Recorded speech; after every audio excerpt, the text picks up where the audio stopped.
Hello guys. आज फिर से आपके इंग्लिश के प्रैक्टिस क्वेश्चंस हैं।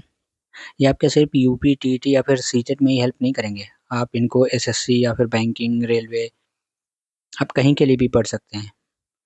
ठीक है, देखिए पहला क्वेश्चन है कि when she parted her her her parents her eyes were full of tears.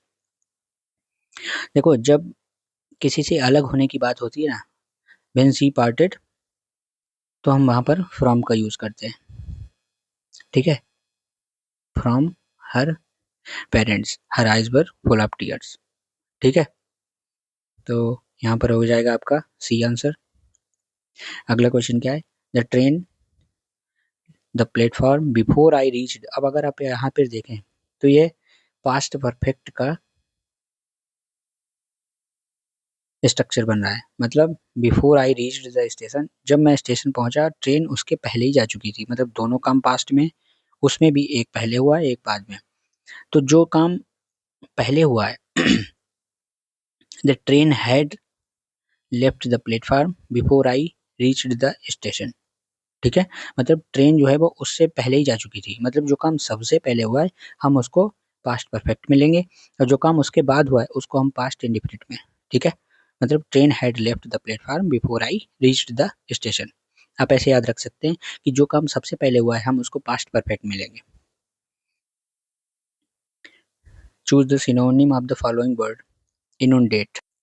इनुंडेट का मतलब होता है टू फ्लड, बहुत ज्यादा, है ना। तो सिनोनिम इसका क्या हो जाएगा, फ्लड, मतलब बहुत ज्यादा। ठीक है, फ्लडिंग का यूज क्या करते हैं कि बहुत ज़्यादा।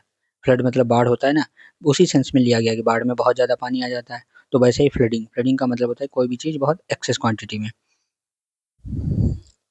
अगला क्वेश्चन है the man standing next to the pillar is my older brother. अब आपको ऐसे ही समझ आ रहा होगा ओल्डर ब्रदर क्या होता है, कुछ नहीं।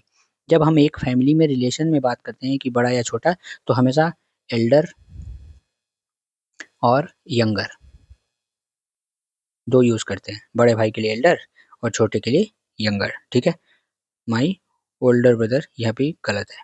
ठीक, यहाँ पर क्या हो जाएगा, एल्डर ब्रदर। अगला क्वेश्चन क्या है, I of Rama at the theatre but she did not see me. देखो, यहाँ पर एक ईडियम का इस्तेमाल हो रहा है, catch a glimpse. Catch a glimpse का मतलब होता है किसी को देखना या फिर किसी पर नजर पड़ जाना। ठीक है, ग्लिम्स मतलब क्या होता है, दृष्टि, और ग्लिम्स मतलब दृष्टि का मतलब मैंने नजर पकड़ी उस पर। समझ रहे हो आप। तो I caught a glimpse of Ram at the theatre but she did not see me. Rama है sorry. I caught a glimpse of Rama at the theatre but she did not see me. Catch a glimpse का ये past indefinite में, तो यहाँ पर caught a glimpse. The villagers read and write their mother tongue. अब ये क्या है, the villagers can read and write their mother टंग में तो नहीं होगा, शुड नहीं होगा, विद नहीं होगा। कैन मतलब विलेजर्स अपनी मातृभाषा में लिख या फिर बोल सकते हैं, पढ़ सकते हैं। अगला क्वेश्चन है बी द मैटर स्टडी। अब देखो यहाँ पर आप बस ये चीज याद रखो, जैसे डिस्कस जब होता है तो डिस्कस का मतलब ये होता है कि किसी टॉपिक पे चर्चा, उसके बाद अबाउट या फिर ऑन ये कुछ नहीं लगाते हैं। Be discussed the matter yesterday, जैसे डिस्कस हो गया, इंटर हो गया, रिजेंबल हो गया, इनके बाद में विद या फ्रॉम नहीं लगाते हैं, हमेशा discussed the matter. Be entered the room, this toy resembles that of mine. ठीक है, समझ गए आप। इनके बाद भी कोई भी प्रीपोजिशन नहीं लगाते। The deaf learn to communicate with one another by means of sign language. ठीक है, the deep learn to communicate with one another by means of sign language. अगला क्वेश्चन क्या है, he was tired and ill and on the stairs. देखो यहाँ पर ये इस्तेमाल करते हैं स्टम्बल्ड। स्टम्बल्ड मतलब होता है लड़खड़ाना। He was tired and ill and stumbled on the stairs and fell all the way down. Stumbled मतलब लड़खड़ा गया।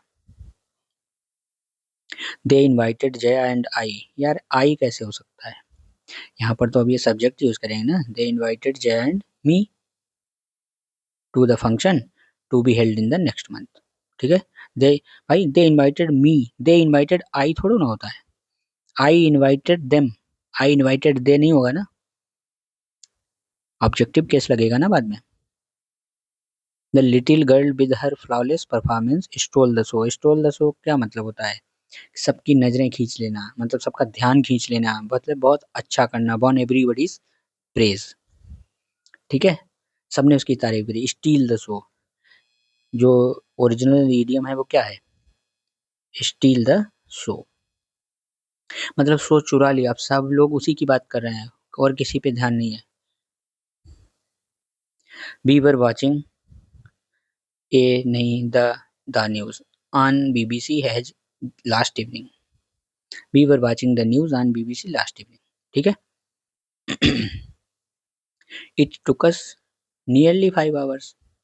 आपको देखते ही आंसर समझ में आ जाएगा। It took us nearly 5 hours to reach the airport. Always थोड़ी होगा, इन 5 आवर्स क्या होता है? नियरली मतलब लगभग 5 घंटे लगे हमें पहुंचने में। We have been living here for 6 month.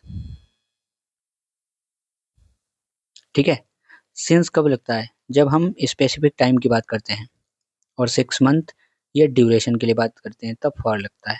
ठीक है, we have been living here for 6 month, we have been living here for 10 years। समझ गए आप?